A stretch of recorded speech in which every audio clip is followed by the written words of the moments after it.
Salut à tous, jour moins 95 de ce super concept, on lâche rien.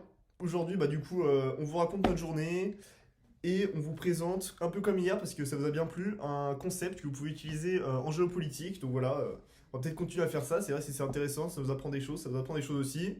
On commence maintenant, c'est parti Axel, ta C'est pas journée. mal, c'est pas mal. Bah écoutez, aujourd'hui c'était très sympa.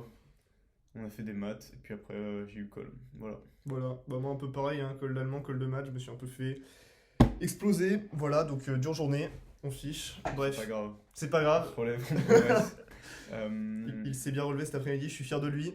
Tout de suite, moi je pense qu'il faut pas attendre. Le Ah. truc le plus intéressant de la vidéo. Euh, les types ils racontent plus leur journée. Non, on Alors s'en ça, bat les faut, couilles, ce qui est on le s'en truc, fout de le la truc journée. rigolo, ce qu'il faut savoir, c'est que on a décidé de se partager un peu les concepts. Donc un jour il y en a un qui fait l'un, un jour il y en a un qui fait l'autre. Et en soi, hier c'était moi qui lui avais présenté le concept et donc on l'a dit tous les deux. Aujourd'hui c'est lui qui m'a présenté. Il faut savoir que Paul il aime beaucoup la géopolitique. Du coup le concept il est turbo dur. Du coup Ça va, ça il va. nous faut du temps. En fait il est connu mais je pense que vous le connaissez d'ailleurs.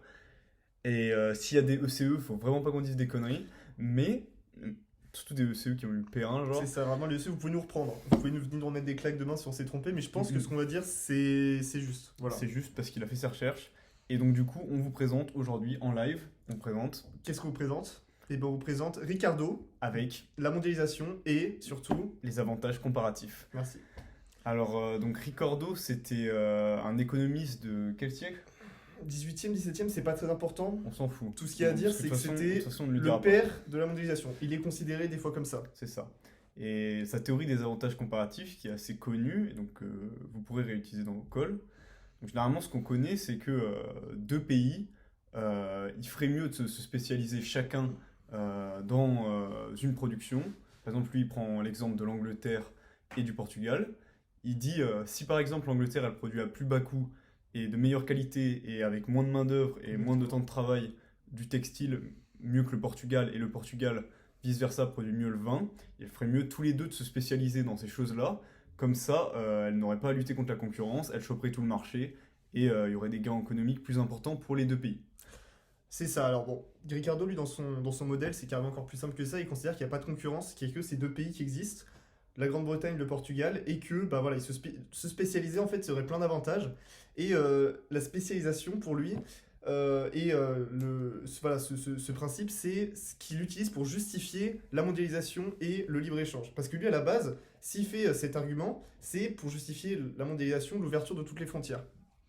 Mais, et c'est là où ça peut devenir intéressant dans vos copies, de dire que, en fait, imaginons que vous ayez un sujet Pour sur. se démarquer. Voilà, si Pour vous faire la différence entre le candidat lambda, qui connaît le nom d'avantages comparatifs et qui improvise, et Exact. le candidat qui a vu cette vidéo. Et voilà, c'est la différence, elle se fait là, c'est maintenant. Si vous avez un sujet qui C'est vous réel. demande en gros de dire si la mondialisation, enfin voilà, de parler de la mondialisation, qu'est-ce que vous en pensez? Est-ce que vous pensez que c'est une bonne chose, une mauvaise chose, qu'il faudrait refermer les frontières? Vous parlez des avantages comparatifs, vous dites que selon Ricardo, grâce aux avantages comparatifs, la mondialisation ce serait une bonne chose. Boum, ça tout le monde le sait.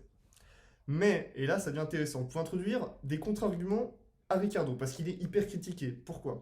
Déjà son modèle est super simple, comme je l'ai dit, et il prend pas en compte plein de facteurs, parce que le monde est hyper complexe, c'est pas juste deux pays dans un marché sans concurrence. Et en l'occurrence, Ricardo, il n'a pas pris en compte le fait que bah, déjà, le temps que les deux pays se respécialisent dans le domaine dans lequel ils sont les plus productifs, et bien pendant ce temps-là, pendant qu'il faut reformer tous les gens qui avant faisaient du textile et du vin pour faire du vin et du textile, il va y avoir une pénurie, pas parce qu'il va y avoir une baisse de production dans les deux pays.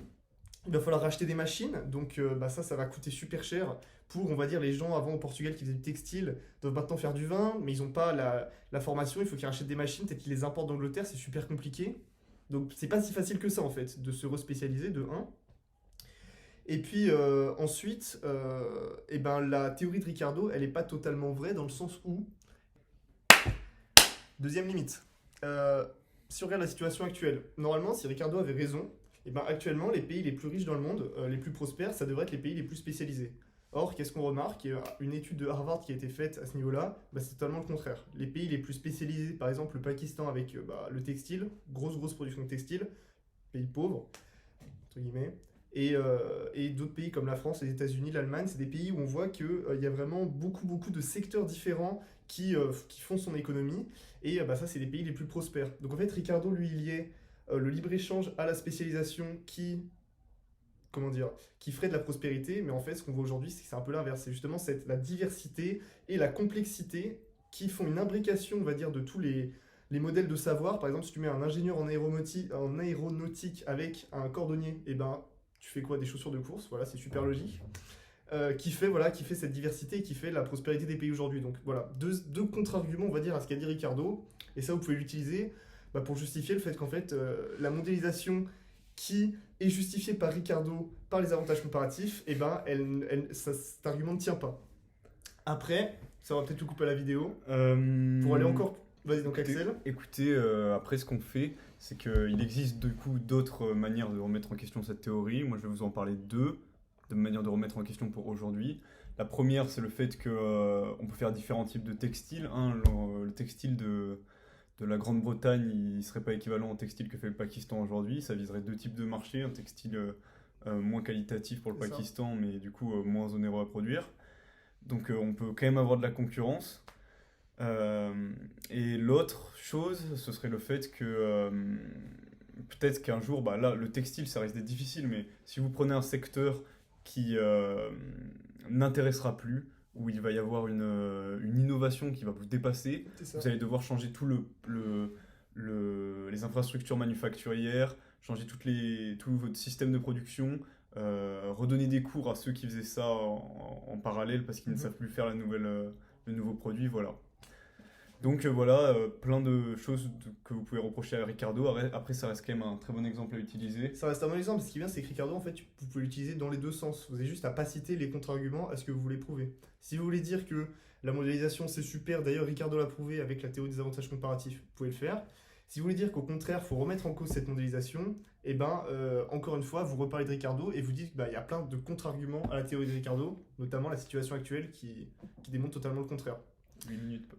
8 minutes. Ouais, mais je sais, mais c'est un peu compliqué. Voilà. C'est pas grave. Ce qu'on va faire, c'est qu'on va vous dire au revoir. Qu'on a C'est ça. pris beaucoup trop de temps pour expliquer cette théorie pour un format qui est censé pas dépasser un certain nombre de minutes qu'on n'a pas encore fixé. J'ai d'autres trucs à dire en plus, mais je vais vous épargner ça. Voilà. Et vous lui demanderez en vrai si C'est vous ça. avez envie d'en savoir plus. Voilà. Donc on vous fait des gros bisous Allez, et on vous dit à demain. c'est ça. Ciao. Ciao.